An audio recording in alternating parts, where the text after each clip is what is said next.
আবার ইব্রাহিম আলাইহিস সালাম উনি এবং ওনার সন্তান ইসমাইল আলাইহিস সালাম, আল্লাহ তাআলা হেড মিস্ত্রির দায়িত্ব, যেটা সহজ আঞ্চলিকতায় বোঝায়, ইসমাইল আলাইহিস সালাম উনি লেবারের মতো করে একটি একটি করে পাথর আনতে লাগলেন এবং সেই পাথর দিয়ে ইব্রাহিম আলাইহিস সালাম আবার কাবাটাকে পুনর্নির্মাণ করা শুরু করে দিলেন। বলি সুবহানাল্লাহ।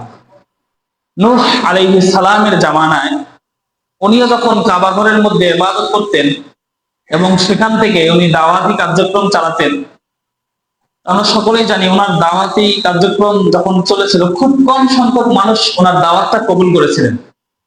এমনকি ওনার নিজের সন্তান সে পর্যন্ত ওনার দাওয়াতটা গ্রহণ করেন নাই, হযরত নূহ আলাইহিস সালাম।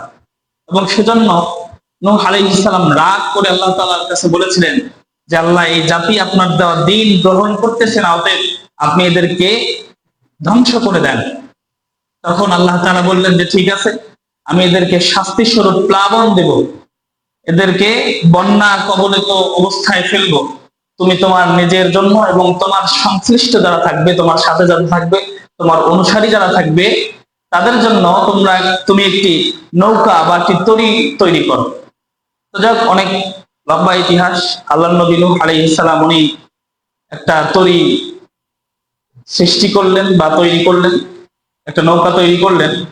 এরপরে আবারও মানুষকে ডাকতে লাগলেন যে পৃথিবীতে মহাপ্লাবন হবে, তোমরা যারা যারা আমার সঙ্গে ওই প্লাবন থেকে বাঁচতে চাও তারা আমায় আল্লাহর নবীর হাতে হাত রেখে কালিমা পড়ে মুসলমান হয়ে যাও, নতুবা এই প্লাবনে বা এই প্লাবনের শিকার হয়ে তোমাদের প্রত্যেকের প্রাণ যাবে।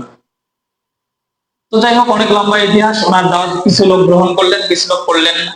এমনকি ওনার সন্তানও ওনার দাওয়াত কবুল করলেন না।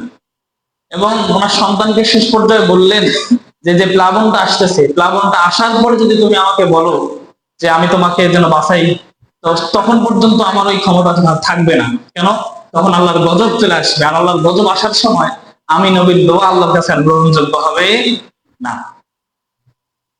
এরপরে ওনার সন্তানও বাঁচলেন না, মহাপ্লাবন হলো এবং গোটা পৃথিবী সে সময় গোটা পৃথিবী প্লাবিত হলো এবং সকল মানুষ মারা গেল এবং নূহ আলাইহিস সালাম এবং ওনার অনুসারী যারা ছিলেন তারা বেঁচে গেল। তো যাই হোক, এটা আমার বলার বিষয় ছিল না। তো এই যে প্লাবনটা হলো, এই প্লাবনের মধ্যে কাবা শরীফ যেটা আদম আলাইহিস সালাম তৈরি করলেন, এই কাবা শরীফ বালুতে ঢেকে গেল, নিশ্চিহ্ন হয়ে গেল। এরপর আবার যুগের পর যুগ চলতে থাকলো।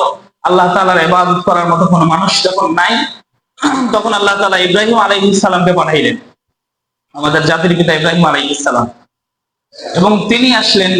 উনি আসার পরে ওনার লম্বা ইতিহাস। ওনার সন্তান যখন জন্মগ্রহণ করলেন ইসমাইল আলাইহিস সালাম, কিভাবে জন্মগ্রহণ করলেন কি ইতিহাস আমরা সবাই জানি। তো ওনার সন্তান ইসমাইল আলাইহিস সালাম যখন পিতার সাথে কোনো একটা কাজে সংশ্লিষ্ট থাকার বয়সে উপনীত হলেন, তখন আল্লাহ তাআলা তিনাকে আবার নির্দেশ দিলেন যে তুমি আবার কাবা পুনর্নির্মাণ করো। ওনাকে জায়গা দেখায় দেওয়া হলো যে এই জায়গায় আমার কাবাটা পড়ে আছে পরিত্যক্ত অবস্থায়, এটা তুমি নির্মাণ করো।